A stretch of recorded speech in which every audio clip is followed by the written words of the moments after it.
موت نافرمانی کی حالت میں کہیں نہ آ جائے تمہیں.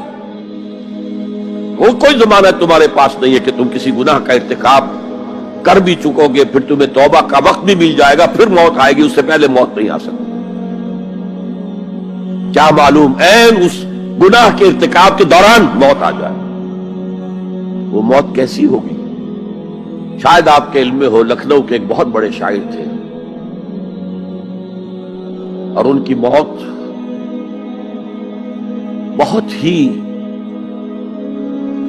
مکروہ حالات میں واقع. رات کو 2-3 بجے, جس کو آپ انگریزی میں کہتے ہیں in the small hours of the morning, شراب خانے سے نکلے, نشے میں دھت, چکر آیا, گرے, اور ساتھ ہی بدرو جا رہی تھی گندی نالی, اس میں گر گئے, وہاں سے لاش برآمد. کیسی موت ہے یہ؟ نافرمانی کی حالت میں موت آئی ہے, شراب کے نشے کی حالت میں موت آئی ہے. اور کیا یہ ممکن نہیں ہے کہ کوئی شخص بدکاری کا ارتکاب کر رہا اور عین اسی فعل کے دوران موت آ جائے؟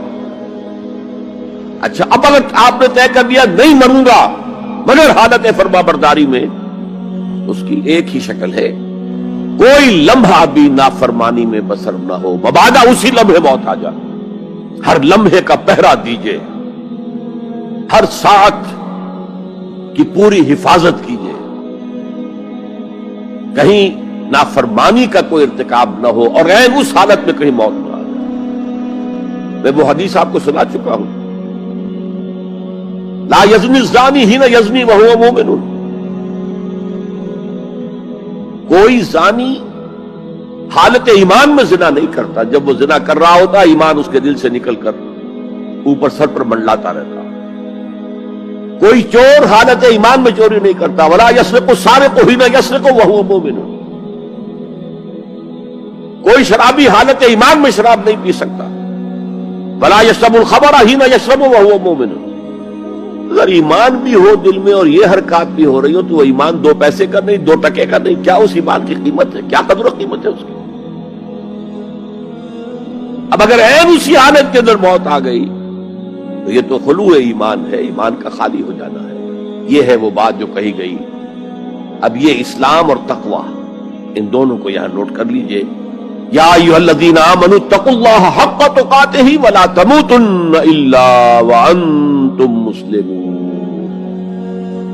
اے ایمان کے دعوے دارو,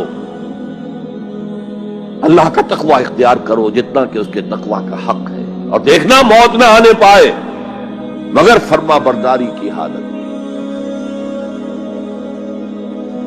اب یہ اینٹیں اگر پختہ ہو گئی ہیں, ہم نے جہاد کے مختلف مراحل ان پر غور کیا تھا. پہلا مرحلہ کیا تھا؟ نفس امارہ کے خلاف جہاد, شیطان اور اس کی ذریت سلبی و مانوی کے خلاف جہاد, بگڑے ہوئے معاشرے کے جو پریشرز ہیں ان کے خلاف جہاد. یہ 3 جہاد کر کے کما حقہ فرض کیجئے کہ اب آپ تقوی اور فرما برداری کی روش پر راسخ ہو گئے, قائم ہو گئے.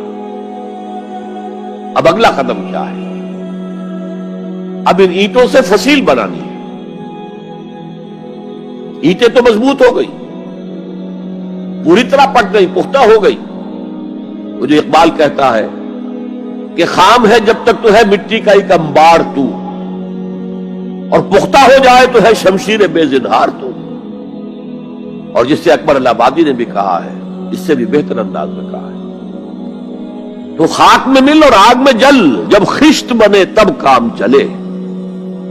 ان خام دلوں کے عنصر پر بنیاد نہ رکھ, تعمیر نہ کر. اگر ساحل سمندر سے ریت لے کے گولا بنا لیں, وہ نم تو ہوتی ہے ریت, گولا بن جائے گا, کیونکہ اسے شیشے پر بھی ماریں گے, شیشہ کھڑا رہے گا, ریت بکھر جائے گی. اسی گولے کو ذرا بھٹی میں ڈال کے پکا لو, روڑا بنا لو, تو خاک میں مل اور آگ میں جل, جب خشت بنے, جب اینٹ بنو گے تب کام چلے. اب اگر اسے مارو گے تو کوئی نتیجہ تو برآمد ہوگا کہ نہیں. تو یہ پختہ افراد کی شخصیت کو پختہ کرنا. جو حیت اجتماعی اس کو نظر انداز کرتی ہے، جیسا کہ میں نے عرض کیا تھا، پہلی منزل تعمیر نہیں کی، دوسری کے اوپر چڑھانا ہو گئے، دوسری ہے نہیں، تیسری جو ہے وہ ہوا کے اندر اس کی تعمیر ہو رہی ہے۔ ہماری بہت سی ناکامیوں کا اصل سبب یہ ہے۔ حضور نے پہلے افراد کو تیار کیا ہے، افراد کے ہاتھوں میں ہے اقوام کی تقدیر، ہر فرد ہے ملت کے مقدر کا ستارہ، اور ہر حیت اجتماعی یا کوئی تنظیم ہو، کوئی جماعت ہو جو اسلام کی سربلندی کے لیے کام کرنا چاہیے، اسے سب سے پہلے پختہ کردار والے افراد تیار کرنے ہوں گے۔ یا ایھا الذین آمنوا اتقوا اللہ حق تقاتہ ولا تموتن الا وانتم مسلمون۔ اب دوسرا نقطہ کیا ہے؟ ان کو جوڑنا ہے، اب اینٹوں کو جوڑنا ہے۔ And for that you need a cement substance۔ پچھلے زمانے میں چونا وغیرہ ہوتا تھا، چونے سے جوڑا جاتا تھا، آج کل سیمنٹ ہے۔ اگر یہ سیمنٹ سبسٹنس مضبوط ہے تو یہ فصیل اور دیوار مضبوط ہے، اگر یہ نہیں ہے تو چاہے اینٹیں پختہ ہو تب بھی سیلاب کا ریلا آئے گا، بہا کے لے جائے گا۔ اینٹوں کی پختگی کے ساتھ ساتھ ان کو جوڑنے والا مورٹر جو ہے اس کو بھی مضبوط ہونا چاہیے۔ اس لیے دوسرا نقطہ، یہ سہ نکاتی لائحہ عمل، 3 نکاتی لائحہ عمل۔ پہلا تقوی اختیار کرو اور اللہ تعالیٰ کی پوری فرما برداری اختیار کرو، کوئی لمحہ تمہارا نافرمانی میں نہ گزرے۔ اب واعتصموا بحبل اللہ جمیعا ولا تفرقوا، چمٹ جاؤ اللہ کی رسی کے ساتھ مل جل کر اور تفرقے میں نہ پڑو۔ اعتصام عصمت سے بنا، عصمت حفاظت کو کہتے ہیں۔ اعتصام حفاظت حاصل کرنا۔ جیسے آپ دیکھتے ہیں کہ کسی بچے کو اگر کوئی خوف لاحق ہو جائے، کوئی ڈرائے، وہ آئے گا، دوڑے گا، ماں کی گود میں آ کر ماں سے چمٹ جائے گا۔ وہ یہ سمجھتا ہے اپنے چھوٹے سے ذہن کے مطابق میں قلعے میں آ گیا ہوں۔ یہ دوسری بات ہے کہ کوئی شفاق انسان، جیسے فسادات ہوتے ہیں یا جیسا کچھ سن 47 میں ہوا تھا، کوئی شفاق بھیڑیا صفت انسان آئے، بچے کو کھینچے ماں کی گود سے، اچھالے اور کسی نیزے میں پرو لے۔ لیکن بچہ یہ سمجھتا ہے کہ میں آ گیا ہوں، پناہ میں آ گیا ہوں، قلعے میں آ گیا ہوں۔ تو یہ ہے اعتصام۔ اور عجیب بات یہ ہے کہ جو اس سورہ مبارکہ کی جو ہم نے شروع کی ہے آیات، وہاں سے ایک آیت پہلے جو ہے 10ویں رکوع کی آخری آیت، وَمَن يَعْتَصِم بِاللَّهِ فَقَدْ هُدِيَ إِلَىٰ صِرَاطٍ مُسْتَقِيمٍ۔ یہاں حبل اللہ نہیں ہے، جو اللہ کے ساتھ چمٹ جائے تو اس کی ہدایت تو ہو گئی صراط مستقیم کی طرف، اللہ سے جڑ جاؤ۔ سورہ حج کی آخری آیت کے بھی آخری الفاظ یہی ہے، وَاعْتَصِمُوا بِاللَّهِ فَأَقِیمُوا الصَّلَاةَ وَآتُوا الزَّکَاةَ وَاعْتَصِمُوا بِاللَّهِ۔ وہ تمہارا پشت پناہ ہے، وہ مولاکم ونعم المولا ونعم النصیر، کیا ہی اچھا ہے وہ مولا، پشت پناہ، مددگار، حمایتی، کیا ہی اچھا ہے وہ مدد کرنے والا۔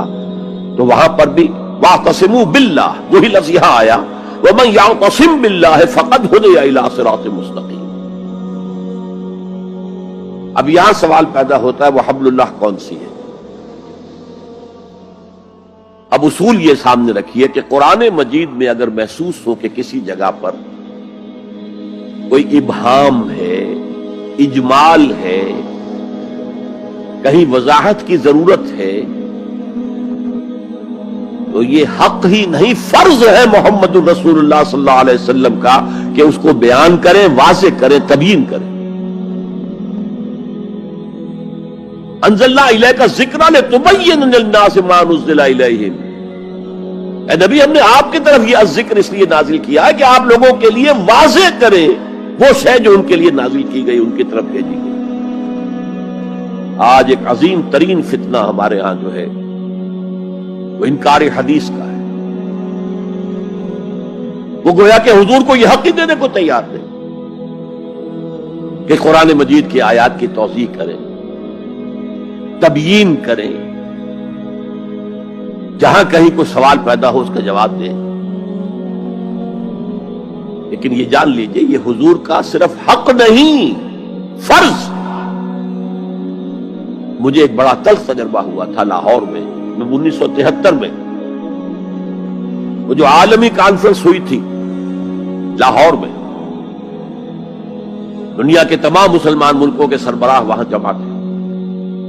تو اس زمانے میں اس آیت کا بڑا چرچا تھا، اخبارات میں بھی بڑے بڑے اشتہار شائع ہو رہے لوگوں کی طرف سے، وَاعْتَصِمُوا بِحَبْلِ اللَّهِ جَمِيعًا وَلَا تَفَرَّقُوا. رکشاؤں کے پیچھے بھی بینر لگے ہوئے ہیں، ٹیکسیوں کے پیچھے بینر لگے ہوئے ہیں، وَاعْتَصِمُوا بِحَبْلِ اللَّهِ جَمِيعًا، بینر آویزاں ہیں سڑکوں پر جا بجا. لیکن میں ایک پریس میں گیا کہ جہاں میری ایک کتاب چھپ رہی تھی اور تاخیر ہو رہی تھی، تو میں ذرا ان سے کہنے گیا جلدی کرو. وہاں ایک صاحب آئے ہوئے تھے اور بدقسمتی سے آزاد کشمیر، جو ہمارے ہاں آزاد کشمیر کہلاتا ہے، آپ کے ہاں وہ مقبوضہ کشمیر کہلائے گا، اس کے وہ محکمہ جو انفارمیشن ڈپارٹمنٹ کے سیکرٹری تھے، اہم تھے. ان کا یہ کیا رہا؟ یہ لا یعنی کلام ہے، بے معنی کلام ہے. فَاعْتَصِمُوا بِحَبْلِ اللَّهِ جَمِيعًا، کہاں ہے وہ رسی؟ کس کو رسی؟ کون سی رسی کو پکڑو؟ بہت صدمہ ہوا، لیکن کیا کیا جائے؟ اصل میں کمیونسٹ ذہن کے تھے. اب اس لیے وہ اللہ کے رسول نے واضح کیا ہے کہ حبل اللہ کون سی. میں وہ حدیث آپ کو سنا چکا ہوں، حضرت علی رضی اللہ تعالی عنہ سے جو مروی ہے، نبی اکرم صلی اللہ علیہ وسلم، ترمذی شریف اور دارمی یا بیہقی میں موجود ہے. تو اس میں یہ الفاظ میں ہوا حبل اللہ المتین وہو الذکر الحکیم وہو الصراط المستقیم. حضرت علی فرماتے یہ ہے کہ میں نے سنا حضور نے ارشاد فرمایا ان قریب ایک بہت بڑا فتنہ رونما ہوگا، انہا ستکون فتنۃ. میں نے سوال کیا مل مخرج منہا یا رسول اللہ، اے اللہ کے رسول فرمائیے اس سے نکلنے کا راستہ کون سا ہوگا، مخرج کون سا ہوگا، ایگزٹ کون سا ہوگا. یا آپ کے ہالز میں جہاں ایگزٹ لکھا ہوا ہوتا ہے سرخ سی بتیوں کے ساتھ، عرب ممالک میں مخرج لکھتے ہیں اس کو، نکلنے کی جگہ، بھاگنے کی جگہ. اگر کہیں دھواں بھر جائے، کہیں آگ لگ جائے تو بھاگو ان روشنیوں کی طرف، ان دروازوں کی طرف، وہ کھل جائیں گے. تو جب حضور نے فرمایا کہ انہا ستکون فتنۃ، تو حضرت علی کہتے میں نے پوچھا بل مخرج منہا یا رسول اللہ، فرمایا کتاب اللہ، فتنوں سے بچانے والی اور فتنوں سے نکالنے والی شے صرف کتاب اللہ. فیہ خبر ما قبلکم ونبأ ما بعدکم وحکم ما بینکم، اس میں تم سے پہلے جو اقوام تھی ان کی خبریں موجود ہیں، تمہارے بعد آنے والی جو چیزیں ہیں ان واقعات کا تذکرہ موجود ہے، اور تمہارے درمیان جو اختلافات بھی رونما ہو سکتے ہیں ان سب کا حل موجود ہے.